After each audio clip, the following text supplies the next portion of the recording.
Hello दोस्तों, welcome to भारतीय talk show. आज की हमारी गेस्ट हैं सीमा त्यागी मैम, और मैम गाज़ियाबाद की पेरेंट्स एसोसिएशन की अध्यक्ष हैं। तो चलिए ये पॉडकास्ट स्टार्ट करते हैं। नमस्ते मैम। नमस्ते। तो कैसी हैं आप?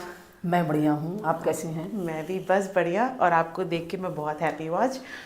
तो पहले तो अपने बारे में बताइए कि आपने ये कहाँ से चूज़ किया कि अब मुझे धरना देना है, ऐसा करना है।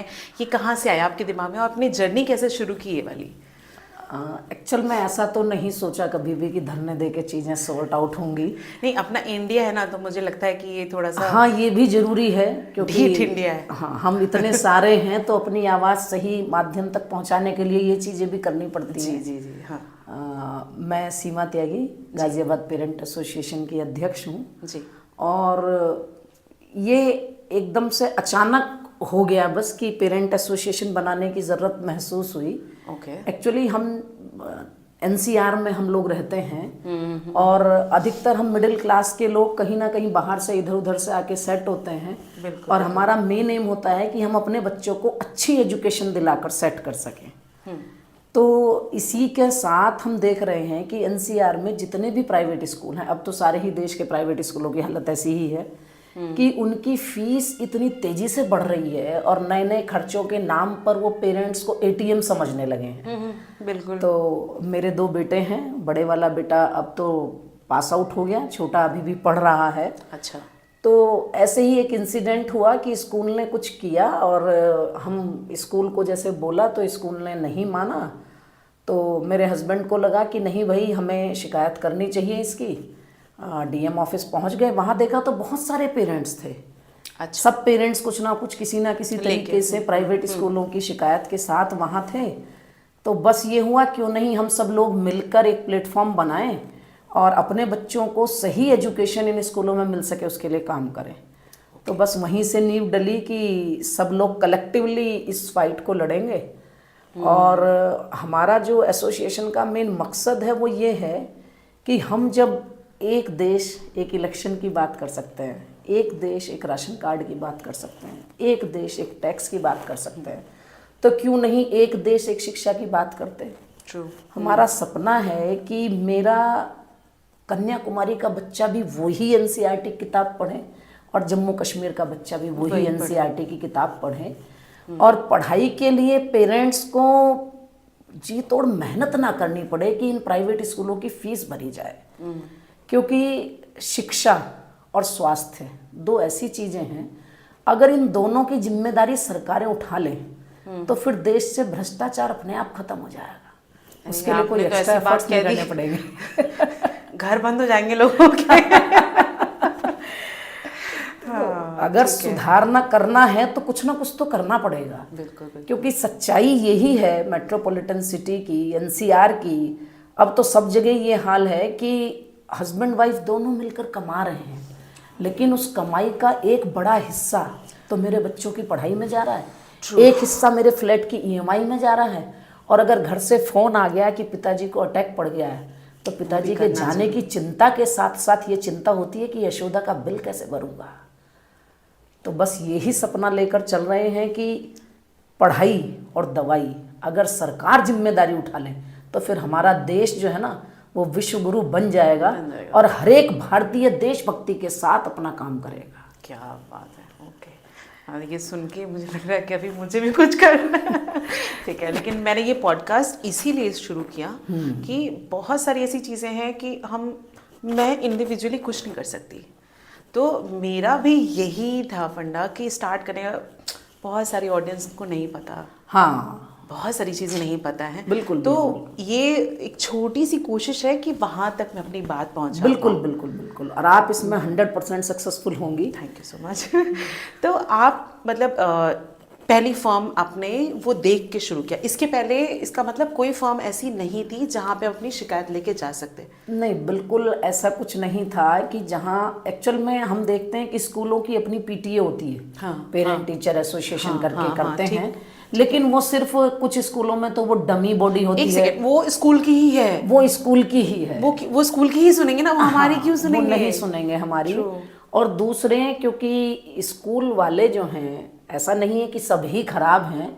और स्पेशली अगर हम गाज़ियाबाद की बात करें तो आपको ध्यान होगा, अब से कुछ साल पहले गाज़ियाबाद इंडस्ट्रियल सिटी होता था। हाँ। और जब इंडस्ट्रीज सब डंप होनी शुरू हो गई स्कूल तो शुरू हो बड़े गया। बड़े इंडस्ट्रियलिस्ट ने वहाँ पर अपने प्राइवेट स्कूल बना लिए। स्कूल शुरू हो गया। और आजकल ये स्कूलों का तो काम ऐसा अच्छा है कि प्रॉफिट ही प्रॉफिट है, लॉस तो है ही नहीं। लॉस तो है ही नहीं।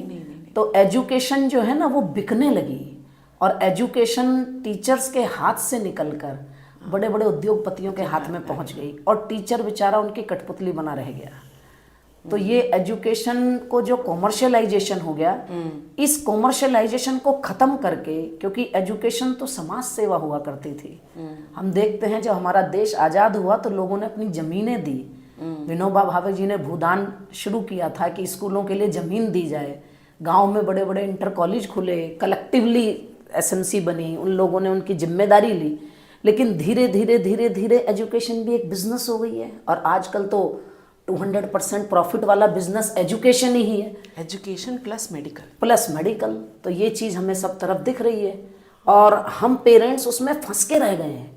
कुछ नहीं कर सकते, हम Actually, कुछ उसमें समस्या कर ये नहीं कि पा रहे हैं। अगर हमने बहुत ज़्यादा भी कुछ कर दिया, बीइंग अ पेरेंट बोल रही हूँ मैं, कि फिर ऐसा लगेगा कि कहीं वो अपना बच्चा स्कूल जा रहा है, वो उसको टॉर्चर ना करें, उसको टारगेट ना करें। तो आप ये सोचिए कि हम पढ़े लिखे पेरेंट्स किस तरीके से कठपुतली इनके हाथों की बन गए हैं कि आप, आजकल तो एक नया ट्रेंड शुरू हो गया है कि बच्चे के पैदा होने से पहले रजिस्ट्रेशन करा दो भाई स्कूल में। ये मेरे साथ हुआ है। मैं प्रेग्नेंट हूँ, मेरे पास फोन आया है। बिल्कुल, ये है, ये सच्चाई है आज की। और मैं उस टाइम इतनी शॉक में थी, मैंने कहा बच्चा हो तो जाने दो भाई, तो जाने दो पहले, मैं तो उसको क्या कर रहे हो आप देख लूं कि मेरा बच्चा आ गया, मैं तो फील कर लूं। और उन लोगों की प्लानिंग शुरू हो गई है, उनका इन्वेस्टमेंट शुरू हो गया है। ये वही चीज़ है, ये बिजनेस है, और इन्होंने बिजनेस के तरीके से ही वो पढ़ाई को भी कर दिया है, और इसी वजह से हमारे बच्चे भी ऐसे निकल रहे हैं। ये तो फैक्ट है कि वो भी सिर्फ मनी माइंडेड, मुझे लगता है इसी सोच की वजह से वो हो गया, क्योंकि उनको स्कूल में वही सिखाया जा रहा है। असल में क्या है ना, अगर हम बात करें कि शिक्षा का मुख्य उद्देश्य क्या है, थोड़ा पीछे चलें, बात करते हैं थोड़ी सी सीरियस, कि यूनेस्को ने हमें कुछ 4 पॉइंट्स दिए हुए हैं शिक्षा के, कि शिक्षा सीखने के लिए जी, समझने के लिए जी, करने के लिए, इन तीनों को हम कर पा रहे हैं। एक चौथा और है, साथ जीने के लिए, और वो content, how to live together, वो कंटेंट अब शिक्षा में से मिसिंग हो गया है। पूरी एजुकेशन ह्यूमन बीइंग के लिए बनी है, और ह्यूमन बीइंग ही उस एजुकेशन में से गायब है। अब हम बात करेंगे कि जब हम पढ़ते थे, मैं अगर अपनी बात करूं, आप तो यंग हैं अभी, तो मोरल एजुकेशन के नाम पे एक किताब होती थी, नैतिक शिक्षा। नैतिक शिक्षा। उस नैतिक शिक्षा से हर एक कहानी के बाद में होता है इससे हमें क्या शिक्षा मिली। जबकि हम सब जानते हैं, जो टीचर्स हैं वो भी जानते हैं, बीएड जब पढ़ते हैं तो ये बताया जाता है, और हम अपने बच्चों के साथ भी दे सकते हैं, बच्चा वो नहीं करता जो आप उसे कहते हो। बच्चा चाहे आपके घर का चाहे स्कूल का, वो करेगा जो आपको करते हुए देखता है। True. तो हम बच्चों को साधु संतों की कहानी बताएं, हम बच्चों कहीं महाराणा प्रताप थे, अब वो बच्चा महाराणा प्रताप को विजुअलाइज कहाँ कर पा रहा है आज की तारीख में। करेक्ट। तो मैं अपने बच्चे के सामने ऐसा आचरण खुद नहीं प्रस्तुत कर पा रही हूँ, और विडंबना यह है कि स्कूलों में भी वो आचरण नहीं दिखाई दे रहा कि जिसके जैसा बच्चे को बनना है। तो बच्चा किताबों में तो कुछ और पढ़ रहा है, और एक्चुअल लाइफ में वो कुछ और देख रहा है, तो वो बेचारा खुद कंफ्यूज है कि मैं क्या बन जाऊं। कौन सा वाला फॉलो। तो हमारी जो आज की पूरी एजुकेशन है वो सिर्फ रोजगार परक हो गई है, कि किसी तरीके से सेट हो जाऊं, और सेट होके, अच्छा इसमें हम एजुकेशन सिस्टम को भी दोष नहीं दे सकते। एज ए पेरेंट हम सोचें कि हम बच्चों को क्या आशीर्वाद देते हैं, खूब बड़ा आदमी बने। हाँ। अब वो बड़े आदमी की जो डेफिनेशन है सो कॉल्ड, वो मुझे खुद ही क्लियर नहीं है। मेरे लिए भी बड़े आदमी का मतलब ये है कि बहुत पैसा हो, बैंक बैलेंस हो, बहुत बढ़िया मकान हो, 4-5 गाड़ियां हो। अब उस बड़ा आदमी बनाते बनाते वो उस घर में मुझे बुढ़ापे में एंट्री देगा नहीं देगा, वो मैंने तो संस्कार दिए ही नहीं। तो मैं उसको फिजिक्स के लिए ट्यूशन लगा रही हूँ, मैं उसको केमिस्ट्री के लिए ट्यूशन लगा रही हूँ, मैथ्स के लिए ट्यूशन लगा रही हूँ, लेकिन उसको ह्यूमैनिटी सिखाने के लिए मैं कौन सा ट्यूशन भेज रही हूँ? उसको इंसान को इंसान के साथ कैसे रहना है ये सिखाने के लिए मैं कहाँ भेज रही हूँ उसे? ये पूरी प्रकृति जिसको हम सत्यानाश करते करते ग्लोबल वार्मिंग तक चले गए, कि पूरे वर्ल्ड का जो मेन इशू आज है वो ग्लोबल वार्मिंग है, हाँ, ठीक। और हम उसको नहीं ठीक कर पा रहे हैं। और धीरे धीरे अगर देखेंगे तो इस एजुकेशन सिस्टम की वजह से फैमिली वार्मिंग होने लगी है। सही बात। फैमिली वार्मिंग आज का हमारा मेन इशू है कि हम धीरे धीरे हम बच्चों को क्या कहेंगे, अगर मेरे घर में एक बच्चा है, बेटा तेरा कमरा, बेटा तेरी किताब, थोड़ा सा बड़ा हुआ बेटे तेरे बाइक, तो इंडिविजुअलिटी तो मैं उसको सिखा रही हूँ। जबकि हम अपना जमाना याद करें तो सब कुछ कलेक्टिव होता था, सब कुछ पूरे परिवार का होता था, सारे बच्चों का एक साथ फैमिली होता का था। भी एक थोड़ा सा एक इफेक्ट उसका भी आया है कि न्यूक्लियर फैमिली होने की वजह से। अब पता है ये चीज़ मैं एक ऐड ऑन करना चाहूँगी। मेरा बच्चा भी छोटा है, तो अब क्योंकि मुझे बेसिक से सीखने को मिल रहा है, देखने को मिल रहा है कि स्कूल में पढ़ाया भी उतना ही जा रहा है, न्यूक्लियर फैमिली के बारे में पढ़ाई जा रही है। बस उतना ही है, उतना ही है। एक फैमिली ट्री मिला था मेरे बच्चे को बनाने के लिए, मम्मी पापा ग्रैंड पेरेंट्स खत्म, बस सिबलिंग्स बस इतना ही। और हम जब पढ़ते थे हमारे तो यहाँ तो चाचा भी हैं, बड़े पापा भी हैं, बड़ी मम्मी भी हैं, नाना नानी सब हैं, पर वो नहीं है। मतलब हम जिस एरा में पढ़े हैं बढ़े हैं, तो अपने पापा को पापा कहते हैं ये तो बाद में सीखा। हाँ, नहीं तो बड़े पापा, बिल्कुल, बड़े पिताजी, बिल्कुल, ये सब बिल्कुल, सीखते थे। बिल्कुल। तो ये अगर हम थोड़ा सा पीछे चलें अपनी एजुकेशन पे, हमको याद होगा कि हमारी जो आज की एजुकेशन है वो पूरी मैकाले के ऊपर बेस्ड है। हाँ, बिल्कुल। और मैकाले जब हिंदुस्तान में आए थे तो जब यहाँ से घूम कर वो वापस गए तो उन्होंने अपनी ब्रिटिश संसद में ये कहा था कि मैं ऐसा देश देख कर आया हूँ जहाँ मुझे एक भी भिखारी नहीं दिखाई दिया, जहाँ मुझे एक भी चोर दिखाई नहीं दिया, और इतने ऊंचे आदर्शों के व्यक्ति सिर्फ उसी देश में बसते हैं। और मुझे बिल्कुल नहीं लगता कि युद्ध के जरिए हम उस देश को जीत सकते हैं। अगर हमें उसको जीतना है तो हमें उनकी ये सांस्कृतिक विरासत और उनकी गुरुकुल शिक्षा पद्धति इसको खत्म करना पड़ेगा। वही हुआ। और हम सब जानते हैं कि अंग्रेजों ने धीरे धीरे यही शुरुआत थी, यही किया कि उन्होंने हमारा सामाजिक ताना बाना बिगाड़ा, हमारी एजुकेशन सिस्टम जो इतनी अच्छी थी, जिसके बल पर हम विश्व गुरु कहे जाते थे, तक्षशिला यूनिवर्सिटी थी, गुरुकुल शिक्षा पद्धति थी। आज क्या हम इस चीज़ की एक्सपेक्टेशन कर सकते हैं कि हमारी गुरुकुल शिक्षा पद्धति में 8 साल का बच्चा गुरुकुल जाता था और 25 साल का होकर निकलता था, और उस पूरी एज के दौरान वो ब्रह्मचर्य व्रत का पालन करता था। कितनी बड़ी बात। आज हम सोच सकते हैं इसको कि कितने ऊंचे आदर्श उस वक्त सिखाए जाते थे। आज हमारे पास आदर्श कहाँ है सिखाने को, है ही नहीं। मेरा कहने का मतलब ये नहीं है कि हम फिर से जंगलों में गुरुकुल बना दें, वहां भेजें, लेकिन हमारी जो अपनी एजुकेशन थी उस एजुकेशन को हम कहीं छोड़ गए। भारत की का जो रूट है उसको लेके चलना चाहिए, उसको लेके हमें चलना चाहिए। और साथ साथ जितने डेवलपमेंट हो रहे हैं इनको भी लेके चलना चाहिए, साथ में लेके चलना। इनको हम छोड़ नहीं सकते क्योंकि हम जमाने के साथ चलेंगे। बिल्कुल। लेकिन जमाने के साथ चलते हुए हमारा कैरेक्टर जो है वो पानी के साथ होना चाहिए कि जब गर्मी मिली तो भाप बन के उड़ जाए, और जब सर्दी मिली तो बर्फ बन गया, और जब अपने नॉर्मल में आ गया तो वो फिर से पानी बन गया। लेकिन हम पश्चिमी सभ्यता के पीछे दौड़ते दौड़ते अब उसने असलियत को कहीं पीछे छोड़ा है। पहले शुरू करते हैं गवर्नमेंट स्कूल से। गवर्नमेंट स्कूल में भी करप्शन है और बहुत सारे एग्जाम्पल्स हमने देखे भी हैं। तो आपने कभी वो सारी चैलेंजेस फेस किए हैं? ये बात सही है कि हमारे हिंदुस्तान में करप्शन जो है ना वो दीमक की तरह लग गया है। और हम उसको किसी एक पर्टिकुलर फील्ड पर या किसी एक पर्टिकुलर ऑर्गेनाइजेशन तक नहीं सीमित रख सकते। ठीक है। और हम ये चाहें कि सरकारें करप्शन रोक पाएंगी, नहीं। करप्शन करने वाले हम और आप हैं, तो सरकार क्या हमारे ऊपर बैठेगी? पहले मुझे खुद को समझना होगा कि मैं ना तो खुद गलत करूंगी ना किसी गलत का हिस्सा बनूंगी। आप देखिए, अगर हम अपनी ही बात करें कि मुझे कहीं पासपोर्ट बनवाना है, अब मैं पहले दिमाग में लूज पोल ढूंढती हूँ कि कैसे कैसे वहां से एंट्री होगी, किसको पकड़ूं, किसके थ्रू बनाऊं। आप किसी भी गवर्नमेंट ऑफिस में चले जाइए तो वहां आपको लाइसेंस करने वाला कोई ना कोई मिल जाएगा। अब उन लोगों को बढ़ावा कहाँ से मिल रहा है? हम ही लोग दे रहे हैं ना। जब मेरे पास हर एक चीज के पेपर्स पूरे हैं और सब कुछ लीगल तरीके से मैं कर सकती हूँ, तो सिर्फ थोड़ा सा अपना टाइम बचाने के लिए मैं उन लोगों को लाइन में ना लगना पड़े, मैं उन लोगों को कुकुरमुत्ते की तरह पलने दे रही हूँ।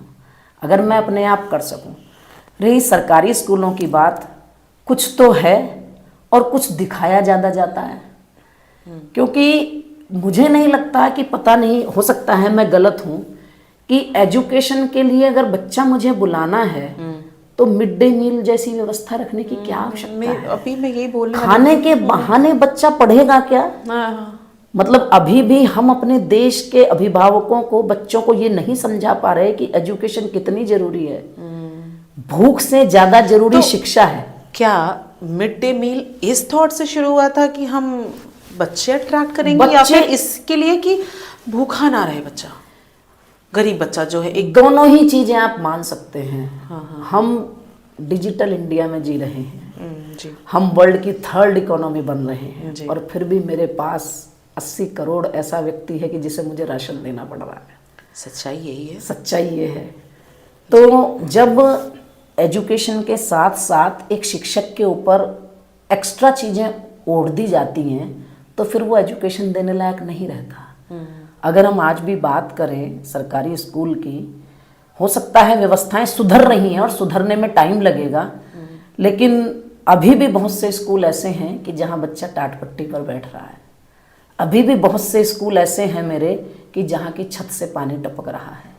अभी भी स्कूल ऐसे हैं कि वहाँ मिड डे मील की जिम्मेदारी वहाँ के अध्यापक की है। सिलेंडर अगर खत्म हो गया तो अध्यापक अपना स्कूटर, अपनी साइकिल उठा के जाएगा, सिलेंडर का इंतजाम करेगा।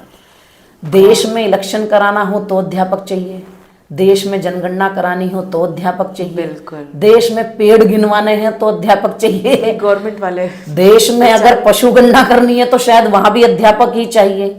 तो उस अध्यापक को, जिसको साल में 220 दिन ही स्कूल में पढ़ाने के मिलते हैं, उनमें भी आप ये सारे काम उससे कराएंगे तो वो शिक्षा कब देगा? वो शिक्षा कब दे पाएगा?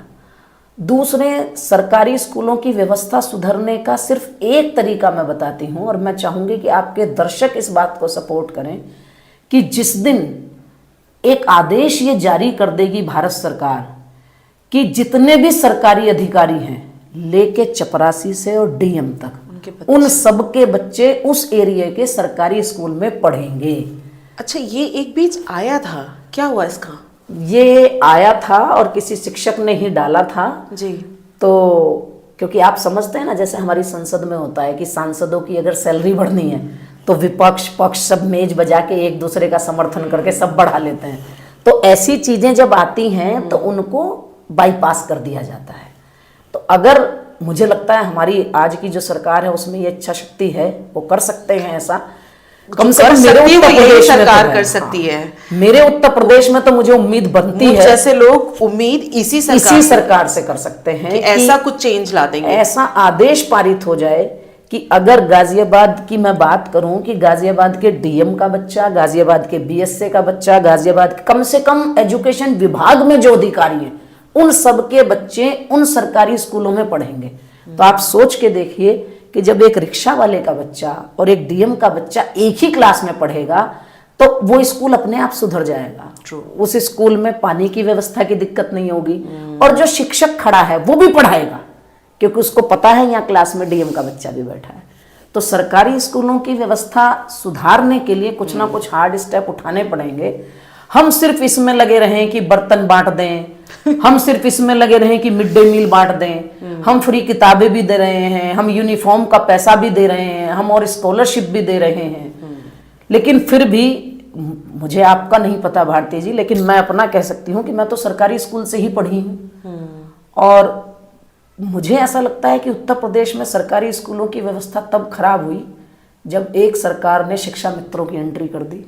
तो सरकारी स्कूल जो है वो मोहल्ले का ग्राउंड बन गए, गांव की शादियां होती हैं वहाँ। हाँ। शाम को बुजुर्ग लोग बैठ के ताश खेलते हैं। हाँ। दिन में सारे युवा लोग वहाँ क्रिकेट खेलते हैं। अब आपने बोला ना मैंने नहीं पढ़ा, इसी रीजन से हमारे एडमिशन नहीं हुए ना, इसी वजह से फिर वहाँ पेरेंट्स ने भेजना बंद कर दिया ये। लेकिन फिर भी मैं यही कहूँगी, कोई तो बात है फितरत में उसकी, यूं ही बड़ाई नहीं होती, चोटियों पर झंडे यूं ही नहीं करते, कौन कहता है कि चढ़ाई नहीं होती, फूल न सही कीचड़ तो न उछालो यारो, कौन कहता है कि सरकारी स्कूल में आज भी पढ़ाई नहीं होती। आप हमारे सेंट्रल स्कूल देखिए, पीएम श्री केंद्रीय विद्यालय देखिए, मैं यही कि वहां तो होड़ बहुत लगी हुई अच्छी है पढ़ाई एडमिशन होती के है। लिए। नवोदय विद्यालय देखिए, हाँ, वहां पढ़ाई admission- होती और है। एडमिशन इजीली मिलते नहीं है वहां एडमिशन पे। नहीं, क्योंकि अभी वो संख्या में कम है। हम हमारी जो मुझे जो लगता है हमारी जो सबसे बड़ी समस्या है वो ये है कि हम बहुत सारे हैं हाँ, और सुविधाएं कम पड़ जाती है हैं। जी। तो अगर केंद्रीय विद्यालय जैसे सरकारी विद्यालय चंद हैं तो क्यों नहीं हम उनकी संख्या बढ़ा सकते दें, हैं, हाँ। और इन प्राइवेट स्कूलों की दुकानों को बंद कर दें। एक जैसी एजुकेशन सबको मिलेगी।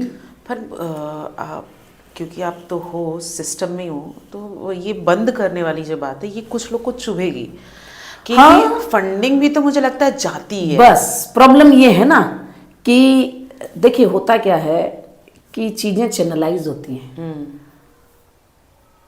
जितना पॉलिटिकल पार्टीज को फंड प्राइवेट हॉस्पिटलों से और प्राइवेट स्कूलों से जाता है मिलेगा, हाँ। उतना कहीं नहीं जाता। तो फिर इनको कैसे क्यों बंद बंद किया करें? जा सकता है? इसी लेकिन वजह से- बंद नहीं कर सकते, चलिए, लेकिन एक कंट्रोल, एक चेक तो लगा सकते हैं। जैसे अब से 15 साल पहले तक यूपी में कोई ऐसी रेगुलेटरी बॉडी नहीं थी जो इन प्राइवेट स्कूलों को कंट्रोल कर सके। तो ऐसे ही किसी प्राइवेट स्कूल का कुछ मुद्दा हुआ, हम लोग खड़े हुए, डीएम के पास गए, तो डीएम मैडम ने ये कहा कि मुझे लॉ बता दीजिए किस लॉ के अंतर्गत मैं इन पर एक्शन लूं। अच्छा, तो हम तो एक आम पेरेंट, हाँ। हमें लगा लॉ तो होगा जरूर। बिल्कुल। तो हमें आश्चर्य हुआ ये जानकर कि प्राइवेट स्कूलों को रेगुलेट करने के लिए कोई बॉडी यूपी में थी ही नहीं। तो फिर फी रेगुलेटरी बिल आया योगी सरकार के समय 2018 में। उस फी रेगुलेटरी बिल को बनवाने में गाजियाबाद के अभिभावकों की बहुत बड़ी भूमिका रही। और हमें प्रशासन के साथ रूबरू भी होना पड़ा, कुछ एफआईआर वगैरह भी देखनी पड़ी। अच्छा। लेकिन हमारे उस वक्त गाजियाबाद के सभी विधायकों ने, सांसद ने बहुत साथ दिया। हम लोग लखनऊ तक गए, फी रेगुलेटरी बिल बना। हर एक जिले में डिस्ट्रिक्ट फी रेगुलेटरी कमेटी बनी जिसको डीएफआरसी के नाम से जानते हैं। और उसमें बहुत सारी चीजें इंक्लूड हो गई, कुछ रह भी गई। अच्छा। क्योंकि बेसिकली सरकार बनाने के लिए पैसा तो चाहिए, पैसा कहाँ से आएगा? तो कुछ उन लोगों के सेटिस्फेक्शन के लिए भी करना था। क्योंकि होता क्या है कि धीरे धीरे चीज़ों की मोनोपोली होनी शुरू हो जाती है। True. और अपने सरकारी स्कूलों के साथ सरकार का सौतेला व्यवहार हो जाता है और इन प्राइवेट स्कूलों को कुकुरमुत्तों की तरह उगने दिया जाता है। तो फिर क्या हुआ कि फी रेगुलेटरी बिल बन गया। अभी भी उत्तर प्रदेश में सारे जिलों में डीएफआरसी नहीं बनी है। अब थोड़ा सा रुकूंगी मैं यहाँ पे। डीएफआरसी एक बार बता दीजिए क्या है, क्या क्या इसके अंदर आता है? डीएफआरसी जो है, जब 2018 में फी रेगुलेटरी एक्ट बना तो उसके अंतर्गत ये था कि सभी जिलों में डिस्ट्रिक्ट फी रेगुलेटरी कमेटी बनेगी। ठीक है। जो डीएम की अध्यक्षता में काम करेगी, बीएसए भी उसके होंगे, डीआईयूएस भी होंगे, एक सीए भी होगा। अच्छा। और एक पेरेंट्स की तरफ से भी कोई रिप्रेजेंटेशन होगा। ओके। तो 2018-19 में जब डीएफआरसी गाजियाबाद में बनी तो उस वक्त की डीएम मैडम ने यहाँ स्कूलों का ऑडिट कराया। और आपको जानकर आश्चर्य होगा कि शायद 20 या 22 स्कूलों का ऑडिट हुआ। और गाजियाबाद के जो बड़े बड़े सो कॉल्ड स्कूल माफिया हैं, सॉरी किसी को खराब लगे तो, अरे नहीं वो उनके पास करोड़ों का सरप्लस पाया गया, करोड़ों का सरप्लस निकला। लेकिन सरकार उस सरप्लस को नहीं इस्तेमाल कर पाई, उनको नहीं कह पाई आप सरेंडर करो। बस ये क्लोज लगा दिए गए कि आप 3 साल से पहले जो है ड्रेस नहीं बदल सकते, स्कूलों में कॉपी किताबें नहीं बेच सकते, और जो है लगभग 9% से बिक रही हैं, बिकती हैं। हाँ। देखिए हमारे हिंदुस्तान की एक सच्चाई ये भी है कि फाइलों में बह रही प्रगति की धारा, सारे जहाँ से अच्छा हिंदुस्तान हमारे पास नियम कानून बहुत हैं, हमारे पास कमेटियां बहुत हैं, हमारे पास रूल्स बहुत हैं, और बनाती भी हैं कमेटियां रूल्स। लेकिन उन रूल्स का फॉलो अप हमारा सिस्टम नहीं ले पाता। आदेश बहुत पारित होते हैं। अब फी रेगुलेटरी बिल बन गया, लेकिन अभी तक पूरे जिलों में डीएफआरसी का गठन तक नहीं हो पाया है। और जहां है वहां वो काम नहीं कर रही हैं। ये तो हम जिस धरती पर बैठे हैं गाजियाबाद में, वहां डीएफआरसी ने काम किया और लगभग 20-22 स्कूलों का ऑडिट किया और उन पर करोड़ों करोड़ों का सरप्लस मिला। तो कुछ स्कूलों को आदेश भी दिया कि आप इतना पैसा पर बच्चा वापस भी करेंगे। अच्छा। जिसमें 1-2 स्कूल ने किया, बाकी सब कोर्ट चले गए। कुछ स्कूलों ने किया भी, ऐसा नहीं है कि सारे स्कूल ऐसे ही हैं, कुछ स्कूलों ने वो पैसा वापस किया भी। जैसे मैं बात करूं, मेरा बेटा उस दौरान सिल्वर लाइन प्रेस्टीज स्कूल में पढ़ता था। अच्छा। तो पर बच्चा लगभग 3,500 रुपये उन्होंने पेरेंट्स को वापस किया कि भाई ये DFRC के थ्रू आपको वापस देना है। और ये पेरेंट्स को पता भी नहीं है एक्चुअल में चीज़ों का, नहीं पता है, हाँ। कि आपका स्कूल 9% से ज़्यादा फीस नहीं बढ़ा सकता।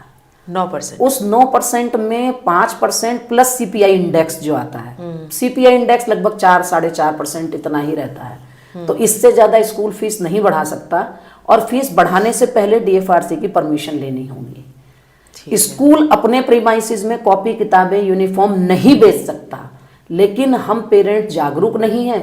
दूसरे, पता नहीं क्यों हम अपने बच्चों को अपनी कमजोरी समझते हैं। जैसे आप पहले कह रही थी कि हमें लगने लगता है कि हमारे बच्चे को स्कूल टॉर्चर ना करे, तो जो हमारी एसेट्स है, मेरा बच्चा, वो मेरी कमजोरी बन गया। दूसरे, एज ए पेरेंट अगर मैं उसके सामने उदाहरण नहीं प्रस्तुत करूंगी कि अपने अधिकारों के लिए कैसे लड़ाई होती है, तो बड़ा होके वो क्या बनेगा हम नहीं जानते। ओके, तो अब आप कह रहे हो कि नहीं कर सकते, बेच नहीं सकते, कर नहीं सकते, और जो बेच रहे हैं उनका क्या करना है? अब बीइंग अ पेरेंट मैं क्या कर सकती हूँ? आप बताइए, मैं अपनी कंप्लेन कहाँ लेके जाऊँ? आप बिल्कुल कर सकती हैं। और सबसे पहले तो यही है कि आपके तो गाजियाबाद में गाजियाबाद पेरेंट एसोसिएशन है ही, बहुत लंबी चौड़ी टीम है। हाँ। आप सिर्फ एक फोन कॉल करके अपनी शिकायत दर्ज कर सकती हैं।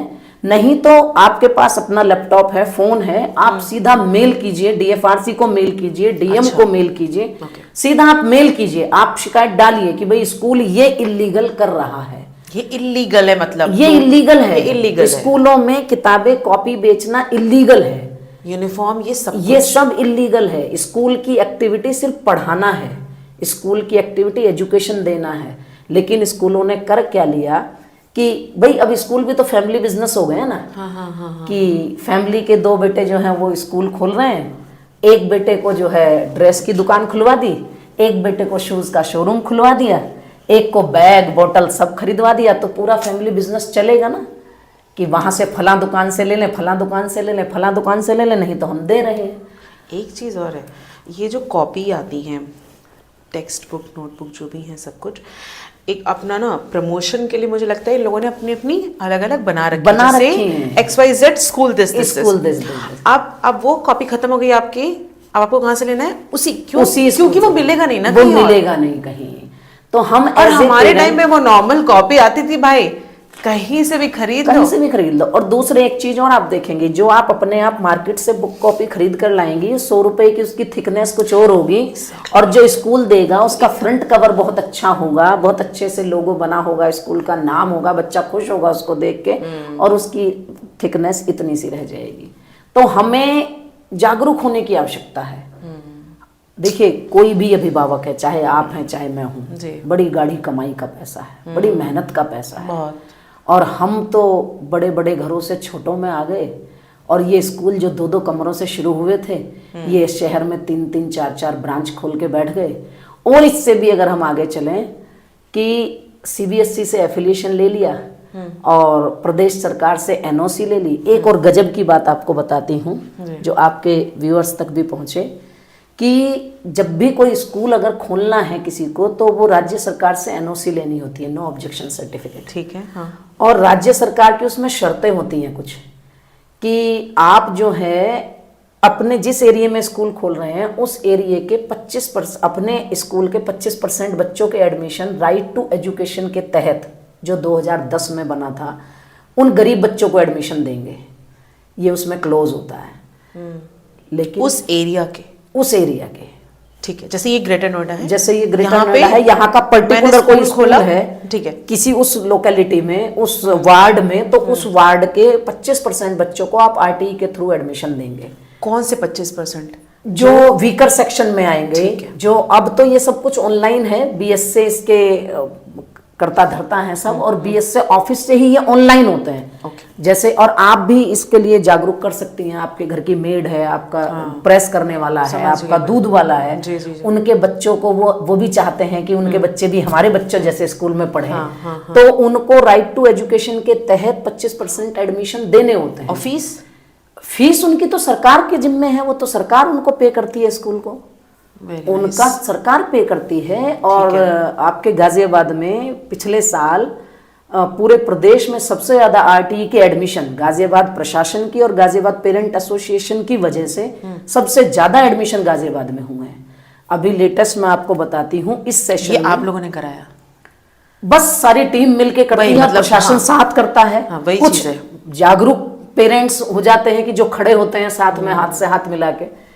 तो उत्तम स्कूल है, उत्तम स्कूल में आरटी के एडमिशन को उन्होंने मना कर दिया, नहीं लेंगे।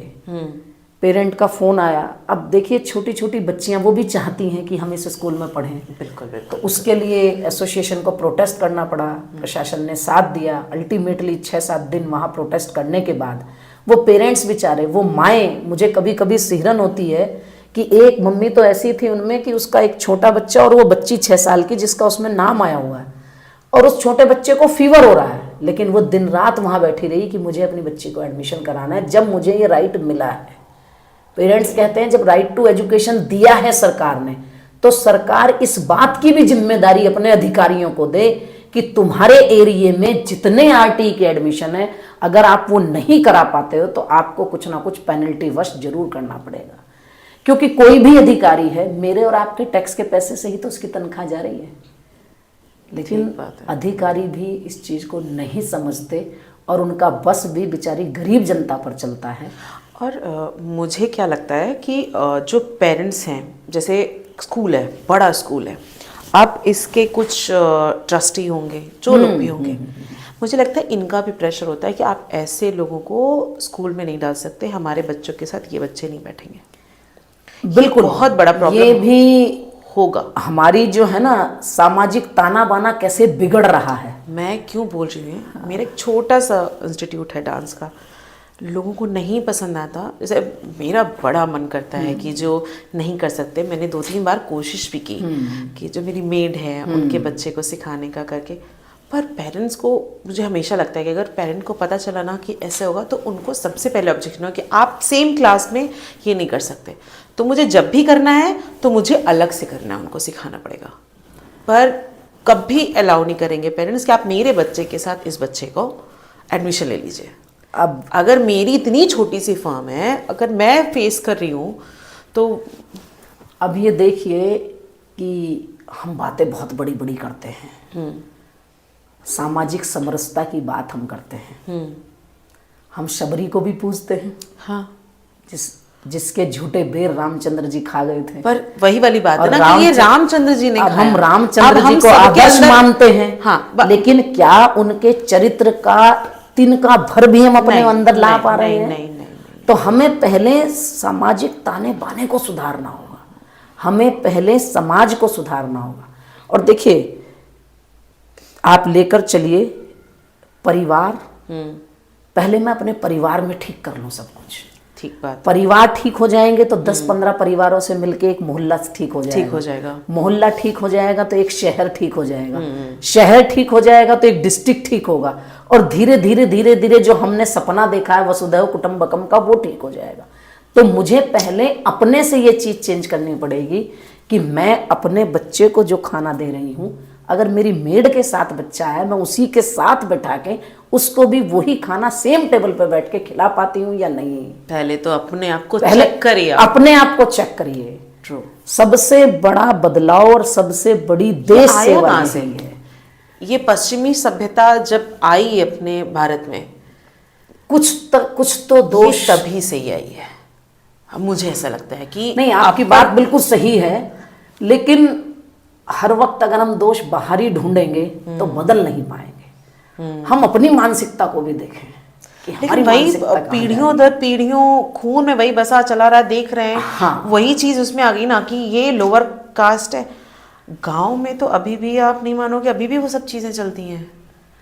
थालियां अलग हैं, ये सारी चीजें अलग हैं, हैं। बहुत सी चीजें हैं, लेकिन अभी भी गांव के सिस्टम को अगर हम देखेंगे ना, तो जैसे हमारे घर में कोई काम करने आया तो जो घर का मुखिया है वो उससे भी पूछता, बेटे को स्कूल भेज रहा है नहीं, हाँ, कुछ दिक्कत हो तो मुझे बताना।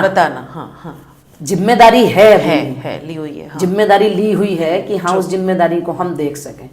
तो हमें सबसे पहले अपने अंदर बदलाव लाना पड़ेगा, क्योंकि कहना नहीं चाहिए, लेकिन हम इंसान सिर्फ कहने के लिए रह गए।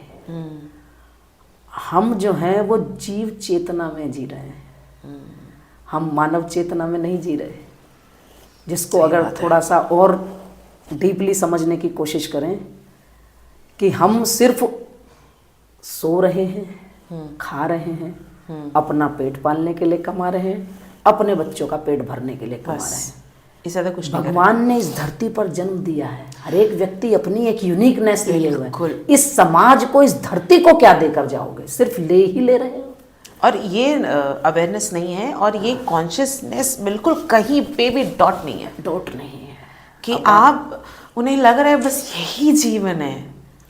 मुझे हमेशा से लगता है कि मैं जब अपने एंड टाइम पे पहुंचूंगी, मेरा मतलब कोई अगर मुझे पूछे ना कि तुम्हारा क्या ड्रीम क्या है, मेरा ड्रीम वो है, बहुत अजीब लगेगा, हो सकता है मेरे पेरेंट्स को या घर में सबको बहुत अजीब लगे, मैं चाहती हूँ जिस दिन मैं मरूँ ना, उस दिन मेरे काम से नहीं, लोग मुझे एक बार ज़रूर ये देखने आए कि भाई उस बंदी को एक बार लास्ट उसकी मतलब वो खत्म हो गई, मेरे को उसको मिलने जाना है, देखने जाना है, बस मुझे वो मरने के बाद वो भीड़ चाहिए बस। तो वो देखें, और वो कब आएगी? वो मेरे पैसे कमाने से नहीं आएगी, कुछ हटके समाज को क्या दे के जा रही हूँ। और आप बहुत अच्छा काम कर रही हैं, लोगों में अवेयरनेस दे रही हैं, जागरूकता फैला रही हैं। जितना हो सकता है ना, मैं अपने लेवल पे बहुत कोशिश करती हूँ कि मैं यहाँ से करूँ, मैं ये भी करूँ, मैं ये भी करूँ। बहुत अच्छा, क्योंकि लोगों को अलग अलग इशू से रिलेटेड जागरूक करना, ये बहुत बड़ी समाज सेवा है, बशर्ते वो लाफ्टर वाले उसमें ना पहुंच जाए जो आजकल चल रहा है।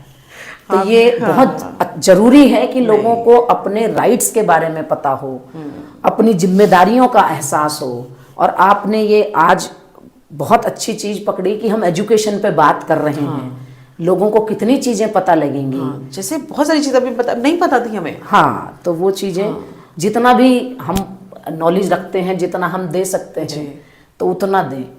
और बच्चे की जो एजुकेशन है ना, वो वास्तव में घर से शुरू होती है। हाँ, और आज भी वही चीज है कि बच्चे की माँ उसकी पहली गुरु होती है। यही हमने सीखा हुआ है। नहीं, सही बात है। तो चलिए फिर आगे का वही स्टार्ट करते हैं। फीस प्राइवेट स्कूल बढ़ाते जा रहे हैं, आपने बोला DFRC के थ्रू सारी चीज़ें हैं हमारे पास, राइट, नहीं कर सकते। और अगर हमें कंप्लेन करनी है तो हम डायरेक्टली मेल कर सकते हैं या कॉल कर सकते हैं। बिल्कुल, ठीक है। अब एक चीज़, क्योंकि आप अपने एसोसिएशन के बारे में बात करें, अब अगर एक नॉर्मल जनता को आपसे जुड़ना हो, मुझे भी, जैसे अगर मुझे आपके साथ काम करना है, तो क्या क्या रूल्स एंड रेगुलेशन, एक बार तो आप वो भी बता दीजिए मुझे।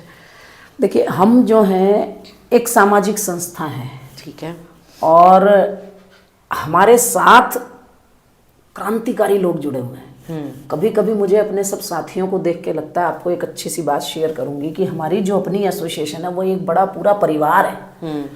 कि मुझे सब दीदी कहते हैं और मेरे लिए सब छोटे बड़े भाई बहन हैं। तो हमारा जो संबंध है ना, वो भैया दीदी वाला संबंध अधिकतर सबका है। और हम पारिवारिक तरीके से एक दूसरे से जुड़े हुए हैं। और हम सब लोगों ने जो कोर में जो 21-22 लोग हैं, 14-15 साल हमारी इस एसोसिएशन को हो गए, और हमने किसी भी अभिभावक से आज तक एक भी पैसा किसी भी नाम से नहीं लिया। उनका काम कराने के लिए नहीं लिया। हम अपनी एसोसिएशन को ज्वाइन करने के लिए कोई सदस्यता शुल्क नहीं रखते।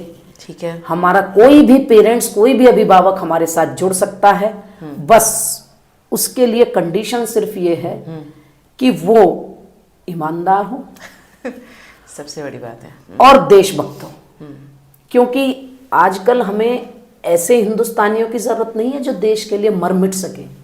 वो काम कर गए लोग, अब देश आजाद हो गया। ठीक है। अब हमें ऐसे युवाओं की जरूरत है कि जो जिंदा रहकर इस देश को, जो धीरे धीरे दूसरी डायरेक्शन में जा रहा है, उसको वहां ले आए, वापस ले आए। और उसके लिए शिक्षा ही माध्यम है। देखिए, आप समझती होंगी कि शायद स्वामी विवेकानंद जी ने या दयानंद जी ने कहा था कि शिक्षा शेरनी का दूध है, जो पिएगा वही दहाड़ेगा। क्या बात तो हम ये चाहते हैं कि मेरे देश का हर एक बच्चा शिक्षित हो और मुझे एक भी परिवार को फ्री में राशन ना देना पड़े। मैं अपने देश के हर एक बच्चे को इस लायक बना सकूं कि वे अपने परिवार का भरण पोषण करने लायक कमा सके। और ये हर व्यक्ति जानता है कि अब बच्चा जो यूथ है, जो ये न्यू जनरेशन है, यही आगे का फ्यूचर, यही आगे का फ्यूचर है। और हम by the grace of God हम सबसे यंग देश हैं, और जो पश्चिमी देश हमारी तरफ देखते हैं, जो यूएस हमारे सामने झुकता है, वो झुकने का कारण यही है क्योंकि हम बहुत बड़े मार्केट हैं। तो हम उस मार्केट को खुद क्यों नहीं इस्तेमाल करते, हम खुद अपनी चीजें क्यों नहीं बनाते। आजकल सरकार जो है वो इतनी सारी सुविधाएं दे रही है, इतना सब कुछ है, लोन की इतनी इजी फैसिलिटी है, अपना सेटअप करने को बहुत कुछ है। अपना इस टाइम की जो सरकार है वो इस चीज को प्रमोट भी बहुत कर बहुत ज्यादा कर रही है, करने को बहुत कुछ है। आप कुछ भी कीजिए, शुरू कीजिए, सरकार आपको सपोर्ट करेगी। और आप पूछ रही थी हमारी एसोसिएशन के लिए, हमारी एसोसिएशन को ज्वाइन करने के लिए सिर्फ यही चीजें चाहिए कि आप शिक्षा के क्षेत्र में क्रांति करने का जज्बा हो। कि ये शिक्षा जो इतनी महंगी हो रही है, कभी कभी डर लगता है कि वो अंग्रेजों का समय आ जाएगा कि एलीट क्लास लंदन से पढ़ के आएगी, उनके कपड़े भी लंदन से धुल के आएंगे और आम भारतीय नंगे पैर बैठ के उनको सुनेगा। क्यों नहीं हम सभी ऐसी एजुकेशन अपने देश के बच्चों को दे सकें कि सब एक पेज पर खड़े हों। अभी ये सीरियसनेस लोगों को के पास आ नहीं रही है, मुझे लगता है इसलिए क्योंकि अभी चल रहा है, धीरे धीरे चल रहा है।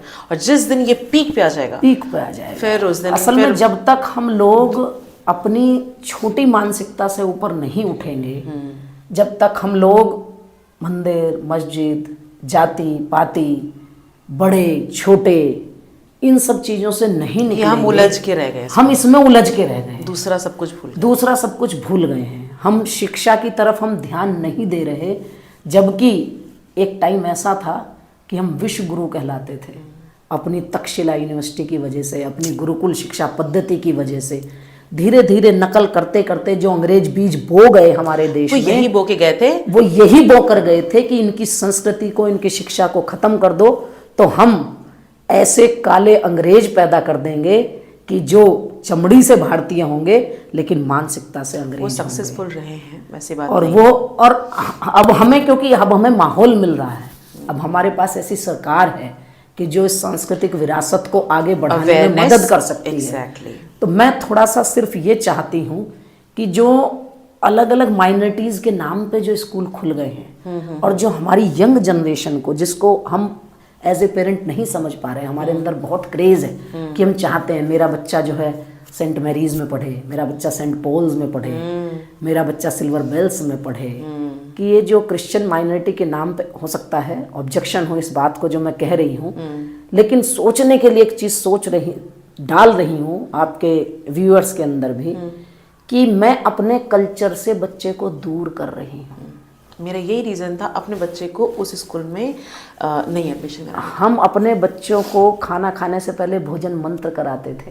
पेरेंट्स के अंदर ये मानसिकता है कि उन स्कूलों में डिसिप्लिन बहुत होता है, सिर्फ इस चक्कर में वहाँ एजुकेशन बहुत अच्छा होता है, वो डाल रहे हैं। ये सिर्फ एक भ्रम है। हाँ, जैसे आजकल पूरी जो अर्थव्यवस्था है ना, जो पूरा देश है, क्या बल्कि पूरा संसार अगर हम कहें तो वो मार्केट गाइडेड हो रहा है। कि आप अपना टाइम याद कीजिए, मुझे तो याद है कि हम पेन लाते थे और पेन की रिफिल आती थी। हाँ, छोटा सा एग्जांपल। हाँ, और आजकल पेन यूज एंड थ्रो वाले आ रहे हैं। हाँ, तो चीजें भी ऐसे ही हो रही हैं और हम नई जनरेशन आपसी संबंधों को भी यूज एंड थ्रो पे इस्तेमाल करने लगी है। इसीलिए हम शादी संस्कार, विवाह संस्कार छोड़ के लिव इन की तरफ चले गए। तो हम उस कल्चर से हमें निकलना पड़ेगा और उससे निकलने के लिए एजुकेशन ही माध्यम है और कुछ नहीं है। हम अगर कोई क्रांति लाना चाहते हैं, हम अगर समाज को बदलना चाहते हैं, तो वो क्लासरूम के थ्रू ही बदलेगा। और क्लासरूम के थ्रू तब बदलेगा जब क्लासरूम में खड़ा होने वाला शिक्षक जो उन 40 बच्चों को संस्कार दे रहा है, वो अपनी मानसिकता बदलेगा। उसकी डिग्री एक अलग चीज़ है, उस डिग्री से वो वहाँ खड़ा हो गया, लेकिन उसके थ्रू वो बच्चों में डाल क्या रहा है, बच्चों में जा क्या रहा है, बच्चों को हम सिखा क्या रहे हैं। तो ये सब चीज़ें हैं कि जो एजुकेशन में होनी बहुत ज़रूरी है। जैसे अभी थोड़ी देर पहले हम और आप बात कर रहे थे कि कोविड के टाइम मजबूरी थी कि ऑनलाइन पढ़ाई जाए। हाँ, ये बहुत मतलब बड़ा क्वेश्चन है मेरे लिए, तो बहुत बड़ा क्वेश्चन है। ये ऑनलाइन क्लासेस का जो सिस्टम चल गया है, उस टाइम ज़रूरी था। इतना बड़ा दिक्कत आ गया था पूरे यूनिवर्स, पूरे विश्व में, कि आपको ये कदम उठाना पड़ा, क्योंकि कितने दिन स्कूल बंद करेंगे, ठीक बात है। बट अब क्या ज़रूरत है? देखिए, वो समय की मांग थी। हाँ। मैंने आपको कहा ना कि पानी का कैरेक्टर क्या है, जब गर्मी हुई तो भाप बन के उड़ गया, जब ठंड मिली तो बर्फ बन गया, और जब नॉर्मल हो गया तो अपना पानी की स्थिति में आ गया। हाँ। तो वो एक इमरजेंसी थी। वो अब आप ये देखिए कि कोई मरीज है और उसकी ज़्यादा हालत ख़राब है तो उसको आईसीयू में भेजा जाता है ना। वहाँ की कंडीशंस, टर्म्स अलग होती हैं, अलग सिस्टम होता है। लेकिन हर वक्त तो आईसीयू में नहीं रख सकते ना। हाँ। जब आईसीयू से बाहर आएगा तब तो नॉर्मल कंडीशन में रखा जाएगा ना उसको। तो ये जो कोविड के टाइम ऑनलाइन एजुकेशन का सिस्टम था, वो एक आईसीयू की तरह था, क्योंकि उस वक्त बच्चे पढ़ाई से बिल्कुल ही अलग ना हो जाएं, इसलिए थोड़ा थोड़ा बच्चों तक पहुंचता रहे, वो ऑनलाइन जरूरी था। लेकिन आज की तारीख जब सब कुछ चीजें नॉर्मल हो गई हैं, तो फिर अब जरूरत नहीं है कि ऑनलाइन मोड पर जाएं। आप इस चीज को अपने बच्चे के साथ देख लीजिए। आपका छोटा बच्चा है, मम्मी ऑनलाइन उसे मिलती रहेंगी तो क्या वो ठीक रहेगा? उसको मम्मी की प्रेजेंस अपने आसपास चाहिए, कुछ भी अगर सीखना है तो। ऐसे ही एजुकेशन जो है ना, वो कोई बहुत आसान चीज नहीं है। वैसे तो YouTube पर गूगल बाबा सब कुछ बता देगा। हाँ। लेकिन आई कांटेक्ट जब तक टीचर के साथ नहीं होगा, टीचर के सामने बच्चा नहीं बैठा होगा, टीचर उसके हाव भाव देखकर नहीं समझेगा। कई बार टीचर क्लास में होते हैं, 40 बच्चों क्लास को पढ़ा रहे होते हैं, एक बच्चे की शक्ल है, बेटा आज क्या हुआ तुमको, कैसे चेहरा उतरा हुआ है? ऑनलाइन में कहाँ पॉसिबल है वो? और हमने इस ऑनलाइन पढ़ाई के चक्कर में अपने छोटे छोटे बच्चों के हाथे में इतने बड़े बड़े गैजेट्स दे दिए। और उसका नतीजा क्या हो रहा है कि बच्चे के दिमाग में वो सब गार्बेज, कूड़ा भर रहा है, जिसका जवाब एज ए माँ मैं और आप नहीं देख सकते। देखिए, इसको मैं छोटा सा ऐसे समझाती हूँ कि अगर आपका बच्चा 6 महीने का है, 6 महीने से छोटा है, तो डॉक्टर कहता है इसको दूध पर रखिएगा, सिर्फ रोटी नहीं खिलानी। वही बच्चा जब 6 साल का हो जाता है, अगर रोटी ना खाए तो डॉक्टर क्या कहता है, इसको अन्न देना शुरू करो, नहीं सर्वाइवल मुश्किल हो जाएगा। तो हर एक बच्चे की एक एज होती है जो उसको ग्रेस्प करना होता है। तो उस एज में बच्चा कैसे सीखेगा? अगर मैं उसको ये फ़ोन पकड़ा दूंगी, उस फ़ोन में वो क्या देख रहा है और उसके लिए ज़रूरी है या नहीं, उसको कैसे वॉच कर पाऊंगी? तो मेरी अपनी जो निजी राय है वो ये है कि एजुकेशन तो आमने सामने बैठकर ही होती है। तो आपकी जो एसोसिएशन है इसके लिए कुछ कदम उठाएगी? बिल्कुल उठाएगी, और उठा भी रही है। हम लोग हर बार मना करते हैं कि जैसे ही थोड़ी सी ठंड पड़ी, हाँ, तो स्कूल ऑनलाइन हो गए, थोड़ी सी गर्मी पड़ी। अच्छा, इस सब में स्कूलों का और एडमिनिस्ट्रेशन का ही रोल नहीं है, हम पेरेंट्स का भी है। हमने भी अपने बच्चों को कुछ, ये बात सही है, आपका बच्चा आपके लिए राजकुमार राजकुमारी है, मेरा बच्चा मेरे लिए है, लेकिन अगर बच्चों को राजकुमार राजकुमारी वाली परवरिश देंगे तो आगे जिंदगी में चल के जो उनको संघर्ष मिलेगा, उस संघर्ष का वो सामना नहीं कर पाएंगे। और जिसके ग्लिम्सेस आप देख रहे हैं कि हम बहुत अच्छे इंजीनियर पैदा कर रहे हैं, डॉक्टर्स पैदा कर रहे हैं, आईटी प्रोफेशनल पैदा कर रहे हैं, एआई के फील्ड में सारे वर्ल्ड में हमारा डंका बज रहा है, हम ये सब पैदा कर पा रहे हैं, लेकिन हम एक ऐसा मनुष्य नहीं पैदा कर पा रहे कि जो जीवन के संघर्ष को झेल सके। हमने देखा कोविड के टाइम पर कि जब विदेशों में जो हमारा यूथ रह रहा था, उनकी नौकरी चली गई तो वो पंखे पर टंग गए। कोटा से हम रोज़ न्यूज़ सुनते हैं कि जो टॉपर्स 10-12 के कोटा जा रहे हैं कोचिंग करने, और वो उस जरा से प्रेशर को नहीं झेल पाए और सुसाइड कर लिया उन्होंने।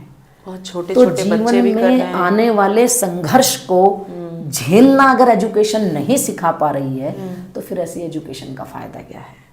गांधी जी ने कहा था, शिक्षा का अर्थ है बच्चे का सर्वांगीण विकास। सर्वांगीण विकास। उस सर्वांगीण विकास में सिर्फ रटकर और पेपर पास करना नहीं आता। जिंदगी जो पेपर आपके सामने लाएगी, उनको आप कितने फ्लाइंग कलर्स के साथ पास करते हैं, और ये वो सही शिक्षा। और ये आज की एजुकेशन सिस्टम नहीं सिखा रही, नहीं सिखा पा रहा, नहीं सिखा पा